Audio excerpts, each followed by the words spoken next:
Hey guys, so this is part two, where I'm going to be talking about the spec tree and the hero trees, I guess. Yeah. So right off the bat, just to jump in, I like the general overview they did with fire, or the overhaul, whatever they did with fire, where basically currently we cast too many pyros, and so pyro cannot do damage. Otherwise, we're like out of control, right? And the reason we cast too many pyros is that we have too many guaranteed crits. I agree with that. So their solution was let's remove PF and let's remove some other guaranteed sources of crit. Um, and they also removed Scorch because reasons. So to talk about it first, PF being gone is something I like. I'm a big fan of that. I really disliked PF. It's something I was actually wanting to suggest, but it was a bit radical, so I was like, I don't want to get demonized or something like that. But PF just lost its identity as soon as Dragonflight came out. Um, because of, or sorry, not Dragonflight. It was like the Mage rework during Dragonflight where they gave us this talent, but for PF, like this one. Uh, yeah, because it just made it way too OP, right? You just have way too many PFs, and it just like made the spell not feel impactful because you're not managing it in any way. You just fire and forget, right? Also, the travel time obviously is a big issue, and I'm glad that it's gone. And the travel time became more of a problem because we had more of them to cast, right? So removal of PF, W. Removal of Scorch is a choice. I don't feel very strongly against or for it. Um, Personally, I'd have actually liked to see them not remove Scorch and instead play around it more for a couple of reasons. One, Scorch is like it has an identity in the spec, right? But also it just feels unnecessary. I'm not entirely sure what the reason is. The closest thing I was trying to like think like why would they do this is because maybe they're worried about like weak auras and like add-ons and stuff like making them feel important for playing around Scorch. But if our cognitive load is reduced, like you can obtain the information that you're supposed to Scorch now because of a nameplate, right? Which they're overhauling. So I don't necessarily see the issue. Also, they could just add a glow to the action bar when Scorch is like in execute range.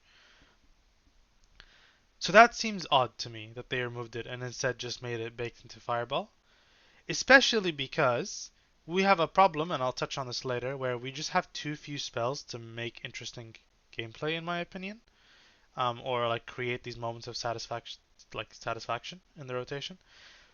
So instead, like I would have suggested, for example, to not remove Scorch, but instead just kind of like merge these two, maybe even delete Improved Scorch. I'm not a fan of Improved Scorch. Just make Scald like stronger, make it guaranteed crit, right?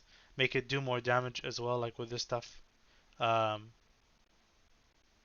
yeah, like just make it stronger, and then make us have a reason to press it other than just oh it does damage in like our filler rotation.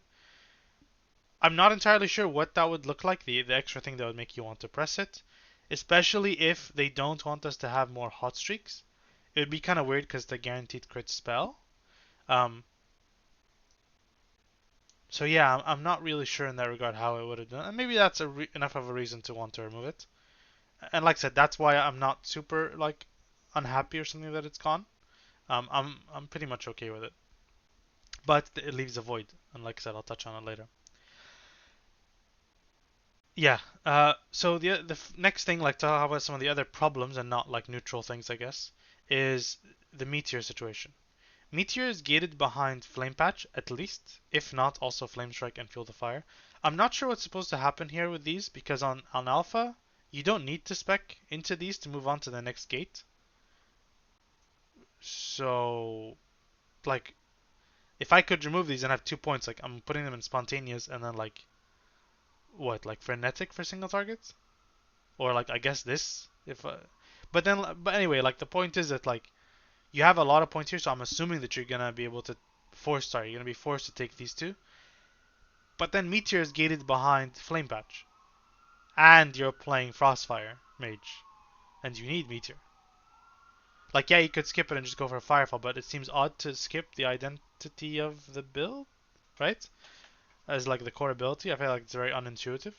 Um, One thing they could do is basically just like move Flame Patch down a bit. Like maybe Flame Patch should be here, and then move these two up.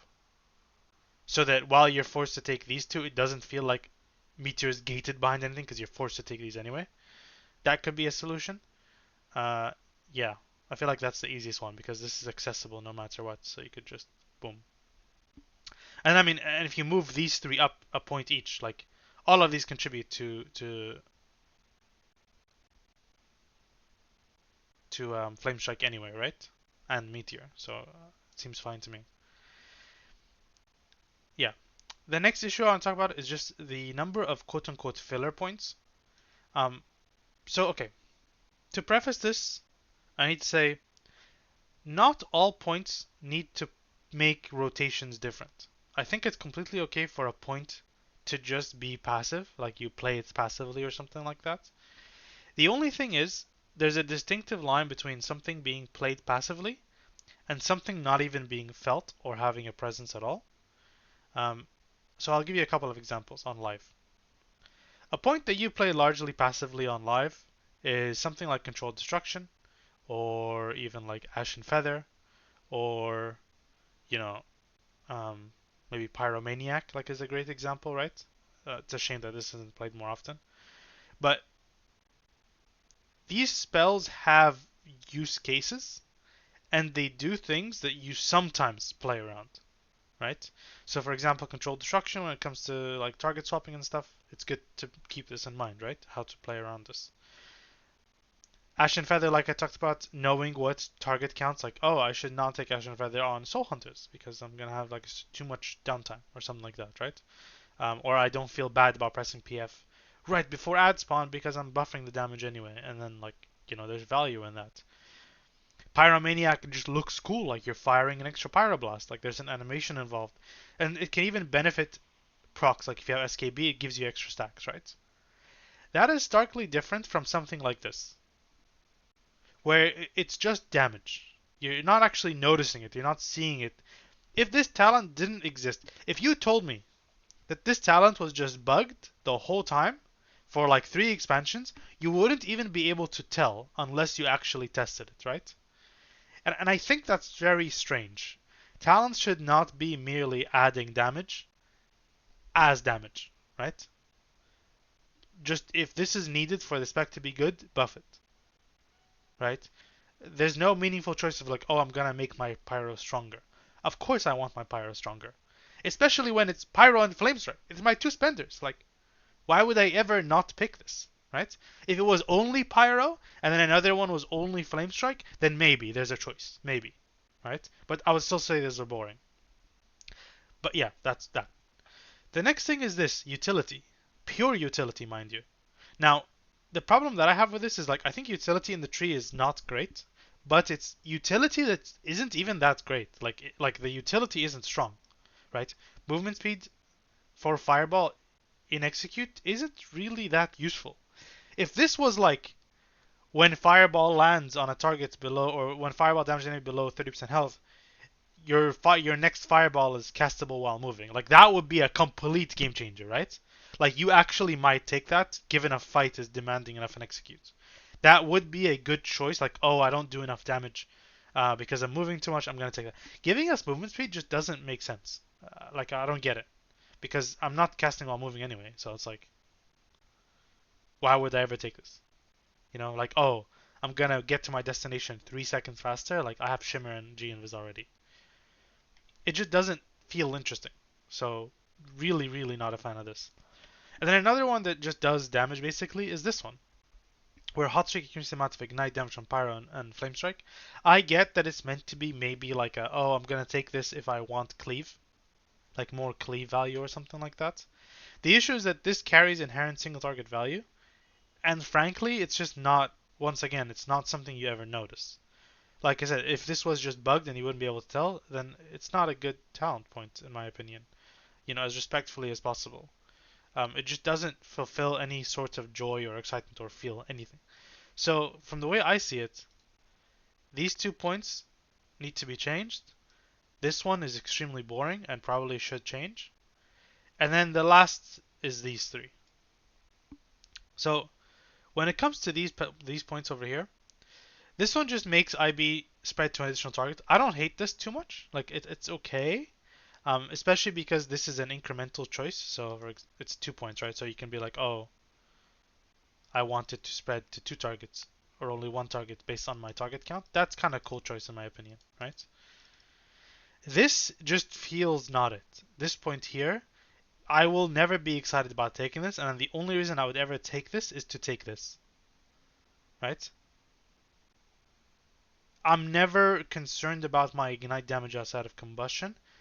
Like, the choice would be, oh, I want more sustained damage or something like that.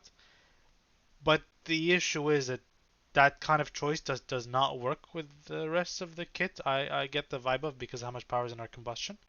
We seem to be going back to this like burst centric meta, and there's just not enough choice in like if you don't want to play a burst build, like there's no supporting nodes to help you do that. So it just seems odd.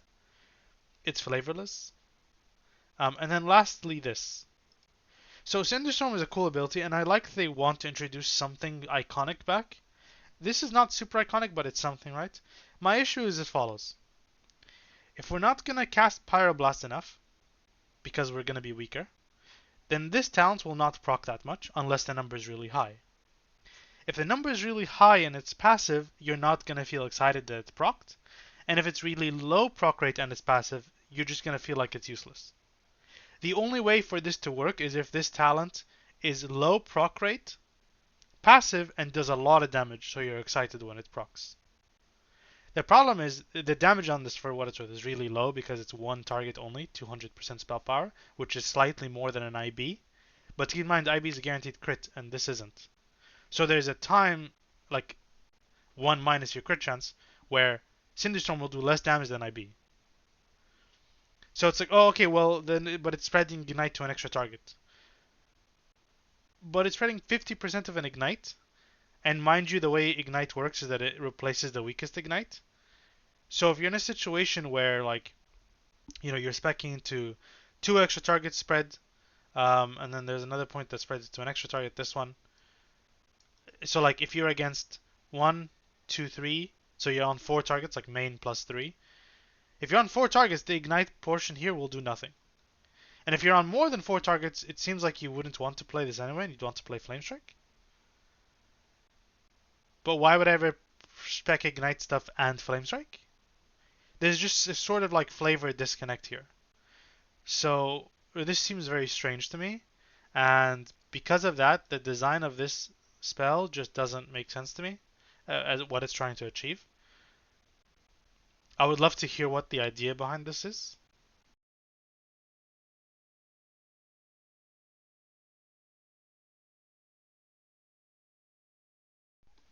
Sorry, I might cut off. Yeah, so all in all, we have like 1, 2, 3, 4, 5, 6. I guess like 7 if you count this as 2. The rest I like. I like all the other talents. Like control destruction is a bit boring, but I'm at least happy they made it ignite ticks and not like fireball or pyro or whatever. Uh, so I don't mind it too much. And then the meteor issue. But anyway, moving on to the more positive side of this. Positive as in like what we should add, not like good. Um, we need something else. We need a new spell. We need some effect. We need something for our filler. I like that we have a lot of IBs. Don't get me wrong, and I like that that's interactive. I think that part of the fear behind not wanting to add more spells is that adding more spells might want to like it's tempting to make a spell that's like, oh, we're gonna increase, it's gonna interact with the hot streak, or we want it to be giving you pyro or whatever. And then if you do that, you go in contra the original position, which is we want less pyro so they're more impactful. So I present an idea. These 2 points, and it should be these 2 points specifically, not these, should be reworked into something different. Now, I'm cooking here, and obviously I don't expect them to use this idea fully, but I think it's something that like lessons could be taken from this, I suppose, or in my opinion, lessons, because I'm just giving my feedback. I think an iconic ability that could be brought back is Dragon's Breath, and I think it can be like 2 birds, 1 stone, uh, because it can do something that Ignite, which this side of the tree is about, desperately needs. So imagine this. DB is gone as a utility spell. Okay, it's just like you just get it from here, from this point over here, and it says something like Doesn't CC obviously, right? It does 400% spell power, which is like less than a Pyroblast slightly. So it's still strong, but it's split between all enemies, so it's not an AoE ability yet. And then enemies hit by Dragon's Breath have their ignite duration like gone from 9 seconds to 2 seconds, but preserving the damage done. So it basically just accelerates ignite, like 30-second cooldown, right? The value of this is that in single target it gives you an extra button to press because while the ignite thing is not super important, it's just it does damage and it doesn't interact with the hot streak at all. It can be a guaranteed crit but not contribute to hot streak. That's fine. But then the second point over here could be something like Fireball or like Ignite or whatever has a random chance to make Dragon's Breath cooldown like reset, and then the extra Ignite damage from this, like the accelerated Ignite is actually applied as a separate dot, not actually replacing the current Ignite. And the way I think of it like this is the following, or why I think of it like this is the following. Making it split damage means that it's not going to be broken in AoE because the damage of the ability is probably going to be too weak, especially if it doesn't apply Ignite itself, which I don't think it should. You're not going to want to press it for no reason in AoE, right? So that's good. We don't want an extra ability in AoE if it's not necessary. However, by making it proc from fireballing or Ignite, hopefully fireballing, I think that clearly identifies it as like, oh, we want to press this more when you're like, you could even make it Pyroblast actually, because then it's like not Flame Strike. The idea is that you don't want to incentivize Flame Strike to take this stuff. But then the second part about the Ignite acceleration solves an issue that Ignite builds have specifically, which is that when a pack is dying, every button you press for the last like 5 seconds feels completely useless because you can't, like, the ignite you're spreading isn't gonna tick, it's gonna die, and any ignite on target is not gonna tick because the target's gonna die. And this is something that Ignites has had issues with for a very long time. So this kind of thing would give it an identity and a solution for multiple issues. Identity being as DB, it's nice, it's a cool ability to press, right? And then also it gives it an identity for AoE, especially where you'd press it to like extinguish the ignite basically, or like use up the ignite, accelerate it. And then making the second point for that Fireball procs it or Pyroblast procs it is so that you'd want to press it when it procs. You don't need to think about it. There's no add-on necessary or whatever because you don't care about the ignite portion. Accelerating ignite does no extra damage on single target. So something like that. Like obviously it's a cook, and I'm just like basically role playing as a dev at this point, but you can see where I'm coming from. Just something extra. As for these 3 points, honestly, I'm not entirely sure. Part of my like inkling was maybe we just can get back like Pyromaniac and like Hyperthermia in some fashion. But then like you're talking about more pyros, and that's a problem. So maybe it's not it. Pyromaniac maybe is it. Like you could maybe make Pyromaniac the capstone, make it a bit stronger, and then the point above it can be something else. Like I don't know, uh, just anything. I mean, the top point is could just be like crit damage or something boring like the others already. I'll leave them to it. Whatever they want to do. But that's basically the general idea, the issues I have here. If you have thoughts on what I'm saying, then post in the comments, of course, all that stuff.